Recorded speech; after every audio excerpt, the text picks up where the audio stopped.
our show with the Get Up podcast. Subscribe and download the Get Up podcast daily. It's available on the ESPN app and on Apple Podcasts. Get up with us whenever it suits your schedule. All right, back to our conversation about the Lakers. Frank Vogel will officially be introduced as the head coach today. It'll be his job to incorporate and develop the young talent around LeBron and whatever stars may arrive this summer. That leads us to our friend Brian Windhorst, who had these thoughts over the weekend. Kyrie Irving and LeBron's games were born to be paired together. The ability for LeBron to be able to handle the ball and set up an incredible shooting guard, or to hand off those duties to a great ball handler. They're both incredible isolation players. If you look at who LeBron's won championships with, Kyrie, and I know that this isn't the guy in the same breath, but Mario Chalmers. Chalmers is kind of a poor man's Kyrie Irving. And then you even look at Mo Williams, who LeBron had 2 60-win teams with. Again, Mo Williams, if you actually look at his game, is kind of a poor man's Kyrie Irving. This is the type of combo guard that he is meant to be paired with. All right, here's what I don't want to do. I don't want to get sidetracked into the Mario Chalmers, Mo Williams piece of this conversation and how they should not be compared to Kyrie Irving, because that completely took us away from the primary topic of this the first time we tried to address it, because the two of you can't stop yelling at each other. The point is, Kyrie Irving's game does fit perfectly with LeBron James. Kyrie Irving should have learned during this season that being the primary personality on a team is not as easy or as much fun as he probably thought it was, and he isn't ideally suited for it. I am going to make this as a declarative statement. In my opinion, the best thing Kyrie Irving can do is join LeBron James in LA. I think they would be a fantastic combination. Again, you played with them as teammates. Agree or disagree? I agree, and I'm glad you said in my opinion, because in my opinion, I feel like the two of them play so well together, and they complement each other. And again, looking at, everybody has a formula, whether it's Shaq or Magic. All of these great players have had formulas. You put these types of players around them, they will make them better. Giannis is right now, I think, the best example. Giannis add shooters, and Giannis's game goes up to another level. With Kyrie and Bron, Kyrie just is such a natural scorer in so many different ways, and Bron is such a great setup man, top 10 in the NBA in career assists. I think they match up perfectly with each other. What do you think, Jay? It'll never happen. I'm really surprised. It will never. Surprised. Well, there's two things. Number one, management. Right? If you're Kyrie, you're looking at the bigger picture about winning a championship. Do you trust in the Lakers management to win you a championship? RJ shaking his head no. So that's number one. Secondly, the narrative that will forever follow Kyrie. So you're telling me for the past 2 years, the Boston Celtics get to the Eastern Conference Finals without Kyrie. This year, he doesn't play as well. All the things, post-presser remarks that he said. And now he's going to say, oh, now I need to go play with LeBron James to win a championship. The media will annihilate him. Fans will annihilate him. He will never leave that narrative that he had to go back to play with LeBron James to win a championship instead of Kyrie going somewhere else, partnering with somebody else. Why are you to win yelling a championship. at me? Why is he yelling at me? This is natural. Yeah, Tibbs, I'll let you have the final word on this. As far as their games together, you heard Brian Windhorst say their games are together. As a coach, is there a better fit for LeBron right now than Kyrie? Well, the shooting piece fits, and the ability to break a defense down off the dribble fits.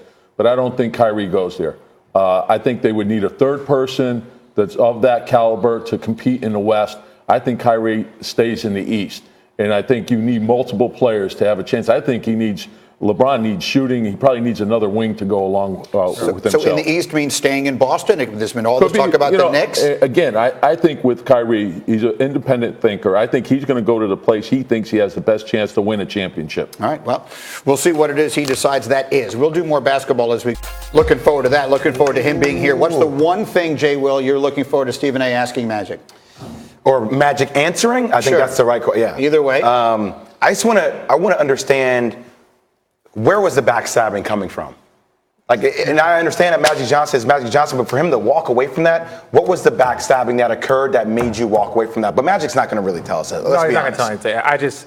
I just think you look at, as a player, obviously we know his greatness, but as a GM, as a coach, as a president, I just think he's best where he's at, and I just think the best question is, you're not coming back, right? You're not going to take over in any capacity. I think that's the best question he will answer.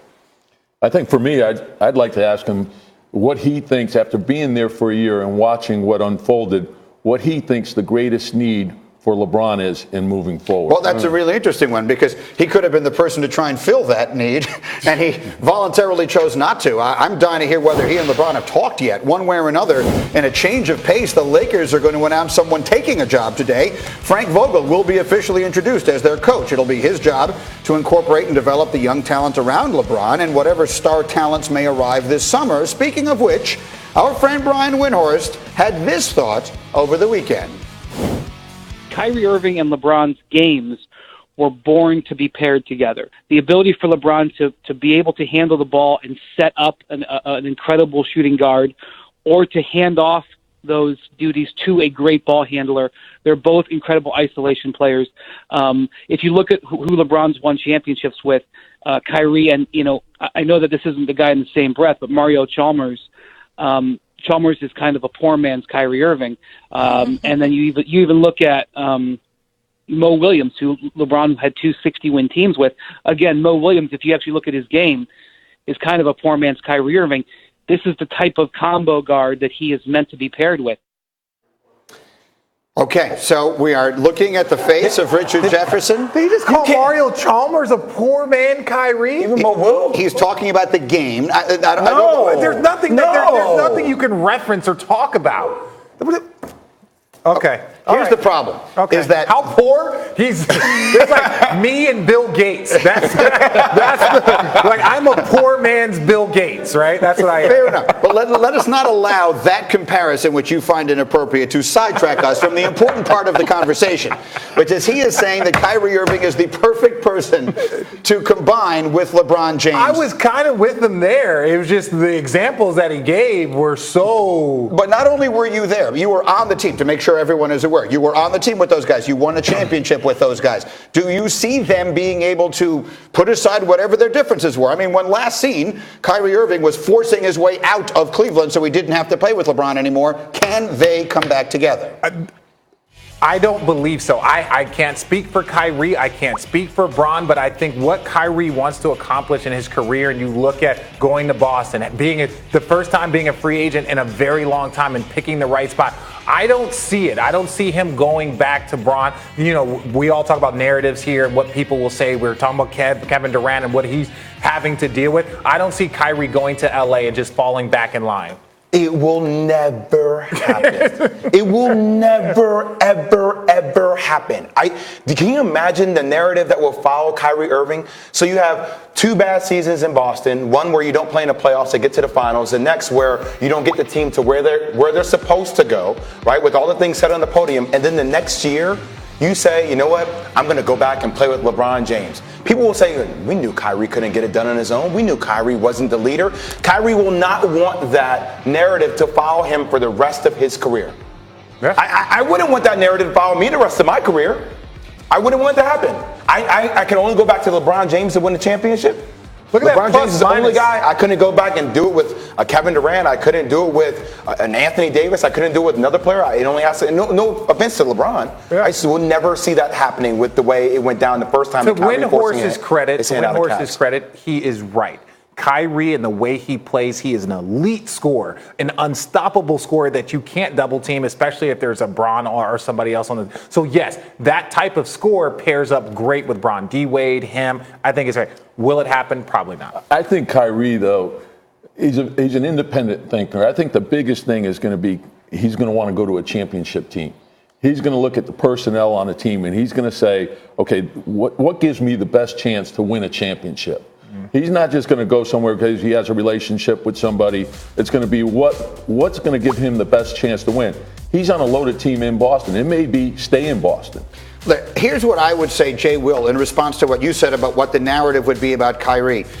I think the narrative would be that he did some very honest self-assessment and reflection and said, I'm not meant to be the primary figure on a championship team because all of the attention and all of that does not suit me well. He didn't handle it well. That's not an opinion. It's a statement of fact. He doesn't handle that well. All of that is dealt with by LeBron if you go play with him. Their games do fit together like a hand in a glove to the point that Tibbs just made. And whether he goes to play with Kevin Durant or he goes to play with Anthony Davis or he goes to play with anybody else, he isn't going to be the primary player on that team regardless. If he's going to be the primary player on a team, we learned this year, they're not going going to win a championship. So I think it would actually, I would give him all the credit in the world if he took a couple of years in the same way that LeBron in a different circumstances said, you know what, I want to go back to Cleveland now. I learned what I needed to learn. I'm going back. Kyrie might say, you know what, I saw the grass. It's not necessarily greener over there. I'm going to go back and play with this guy because we are dynamite together. I would give him a lot of credit for doing it. I think, yeah. I mean, a lot of people give him a lot of credit. I just think that, when you're at that level,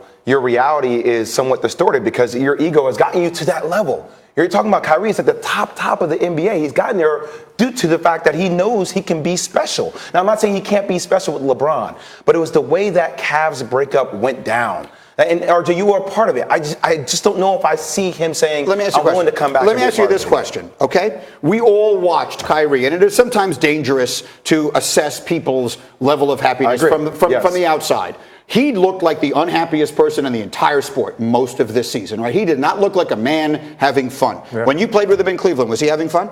At moments, yeah, at moments, and at times he was, and there was other moments where, there was conversations like, yo, is Kyrie all right? And it would be like some days he would walk in and Kyrie has such a dynamic personality. He's so charismatic and he's just like laughing, joking. And other days it looked like there were things bothering him and he might, kind of push himself, away from the rest of the guys. But ultimately he was our brother. So it's like, Kyrie, if you're having a good day, bad day, whatever it is, but if you don't get that same type of, community and vibe inside your locker room, we saw Terry Rozier, who is his backup, come on and say, listen, I sacrificed everything. I don't want to go back there. So obviously there was a ton of tension going on inside of that locker room. It wasn't nearly as much tension in our Cleveland the winning is fun. To me, when you guys won the championship, it looked like he was having a lot of fun. Yeah. And so to me, you try to get into that position again. Yeah. And going to the West is a different animal. Yeah. There's 14 teams that are very strong at home in the West. Mm-hmm. It's not an easy path. Mm-hmm. So the path might be easier in the East. But I mean, did everyone? Am I the only one who watched what happened in Boston this year? I mean, no one else see that? No, we all did. It was a disaster, and he hated it, and they hated it. But he didn't get a chance to orchestrate his own team. Like, that's the power that he has now in free agency. No, I don't know if he's going to be able. Like, again, I don't know if Kyrie is the same type of guy that's going to be like, I want to show up at a place and then have a say in the guys that are built around me because I want my own team. I don't know if Kai is that guy. I'm saying having the opportunity to pick a team now as a free agent instead of just being traded. Yes. Yeah. So what team do you think he picks? Well, if you're Kyrie Irving, come on. I don't know. It depends upon free agency. It depends on who he decides to partner with. Do you think staying in Boston is a real possibility? I do not see him staying in Boston. Neither do I. I see him going somewhere else. So you don't see Boston, you don't see LA. So you see two places, Boston, LA, you don't think I can see New York or Brooklyn. Okay. I wouldn't sell Boston short. Yeah, I think Boston's biggest problem this year was that they had too many players. Mm-hmm. And I think Danny Ainge is as good as it gets. He'll evaluate that. They have a lot of assets where they can make a trade with multiple players and take a superstar back. Now it may fit a lot better for everyone. Who do you get rid of, though, Tibbs? Like, that's what you see. If you keep Kyrie. For Anthony, I mean, the superstar you're talking about is Anthony Davis, obviously. Are you letting go Jason Tatum for that? A superstar type player to evaluate, does this give us the best chance? Because they have to think about how are we going to match up with Milwaukee? Mm-hmm. Okay, Toronto, no one knows what's going to happen next year. Going to be very interesting to watch. I would be really surprised. I think, for the record, LeBron and Kyrie together would be terrific again in LA. I think it's the best thing that could happen to LeBron James, and I don't think it's out of the question. As we continue, his coach called him a wrecking ball after Saturday night's game. How Draymond Green showed he is still one of the most underrated players in the NBA. That's next.